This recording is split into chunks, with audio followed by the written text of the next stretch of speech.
আবু বকর সিদ্দিক, পিতা জহরুল্লাহ মোল্লা, মাতা রিজা বেগম, কোটালীপাড়া, গোপালগঞ্জ, বাংলাদেশ।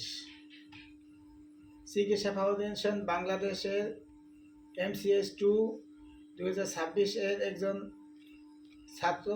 আমার রোল CFBD MCS2 052620।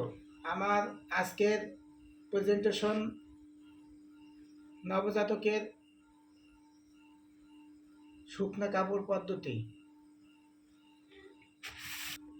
ধন্যবাদ জানাই জনাব শরীফুল ইসলাম স্যারকে, যার অক্লান্ত পরিশ্রম, চেষ্টা এবং তার সুদক্ষ অভিজ্ঞতার মাধ্যমে আমাদের ক্লাসে যে ওরিয়েন্টেশন দিয়েছেন তাকে ধন্যবাদ জানাই। ধন্যবাদ জানাই সকল সহযোগীদেরকে, সকল ছাত্রছাত্রীদেরকে। পরিষ্কার একটু কাপড় উপর শিশুকে নিতে হবে। কাপড় দিয়ে নবজাতকের সারা শরীর জড়িয়ে ফেলতে হবে। কাপড় দিয়ে নবজাতকের মাথা ভালোভাবে মুছতে হবে।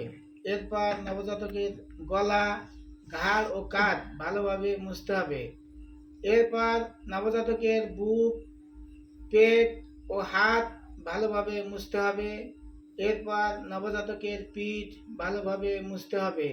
এরপর নবজাতকের কোমর থেকে পায়ের তালু পর্যন্ত ভালোভাবে মুছতে হবে।